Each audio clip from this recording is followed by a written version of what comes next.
নমস্কাৰ মই গুলজাৰ হুছেইন আৰু মই আজি পুনৰ আপোনালোকৰ মাজলৈ লৈ আহিছো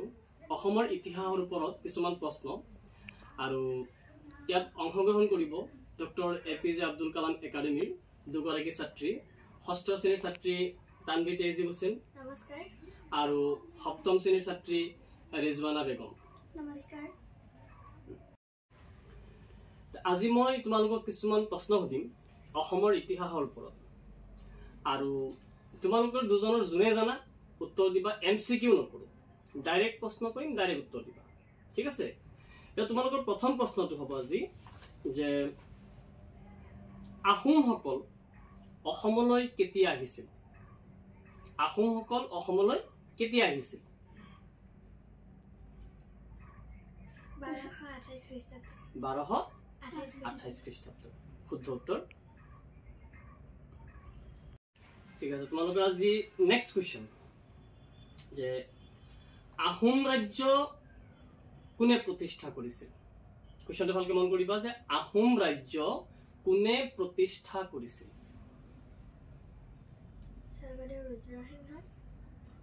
স্বৰ্গদেউ ৰুদ্ৰসিংহ স্বৰ্গদেউ চাওলুং চুকাফা শুদ্ধ উত্তৰ গতিকে আমি মনত ৰাখিব লাগিব আহোম ৰাজ্য কোনে প্ৰতিষ্ঠা কৰিছিলে Swargadeo Chaolung Sukaphaa next question 3 number কোৱেশ্চনটো এতিয়া হ'ব যে আহোম সকলৰ মুঠ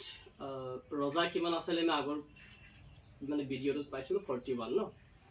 তাৰে শ্ৰেষ্ঠ ৰজা কোন আছিল আহোম সকলৰ শ্ৰেষ্ঠ ৰজা কোন আছিল কাক শ্ৰেষ্ঠ ৰজা বুলি কোৱা হয়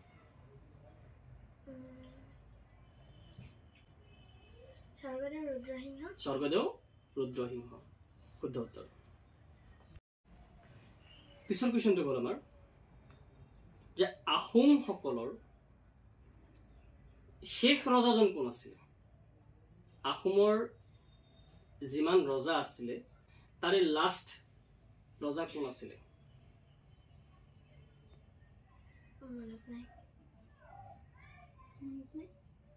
আহোমৰ শেষ ৰজাজনৰ নাম হ'ল চন্দ্ৰকান্ত সিংহ মনত থাকিব কোন আছিলে চন্দ্ৰকান্ত সিংহ মনত ৰাখিবা দেই এটা নেক্সট কোৱেশ্চন তোমালোকে নিশ্চয় সতী জয়মতীৰ নাম শুনিছা না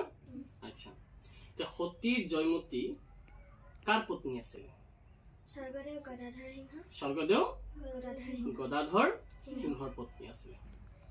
ঠিক আছে শুদ্ধ উত্তৰ নেক্সট কোৱেশ্চনটো হ'ব এইটোৱে সতী জয়মতীক আমি জানো শাস্তি দি মৃত্যুদণ্ড দিয়া হৈছিল হয়নে মনত আছে নাই তে সতী জয়মতীক শাস্তি দিয়া হি পথাৰখনৰ নাম কি আছিল জেৰেঙা পথাৰ গুড শুদ্ধ উত্তৰ আমাৰ নেক্সট কোৱেশ্চনটো হ'ব যে শৰাইঘাটৰ যুদ্ধ নাম শুনিছা নাই মোগল আৰু আহোমৰ মাজত হৈছিল হয়নে আৰু এই যুদ্ধ কেতিয়া হৈছিল শৰাইঘাটৰ যুদ্ধ কেতিয়া হৈছিল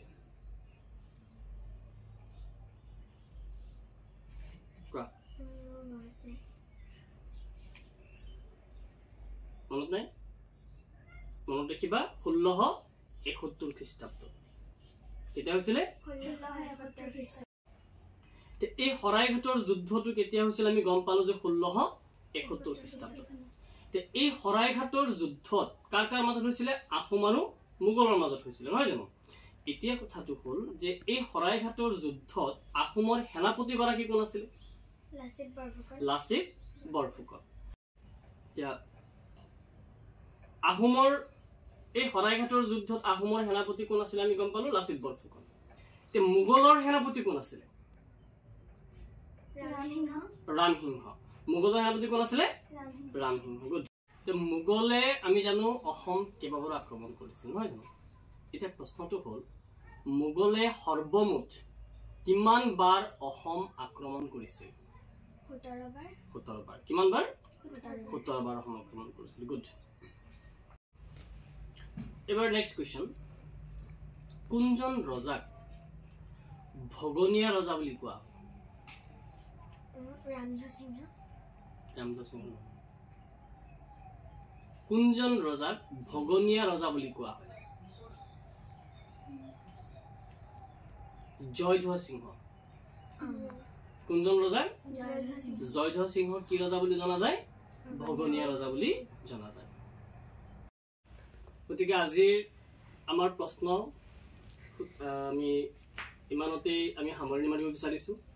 আজি আমাৰ এই অনুষ্ঠানত অংশগ্ৰহণ কৰাৰ বাবে ডক্টৰ এপিজে আব্দুল কালাম একাডেমীৰ দুইগৰাকী ছাত্ৰীক মই ধন্যবাদ জ্ঞাপন কৰিছো আৰু তেওঁলোকৰ মই উজ্জ্বল ভৱিষ্যত কামনা কৰিছো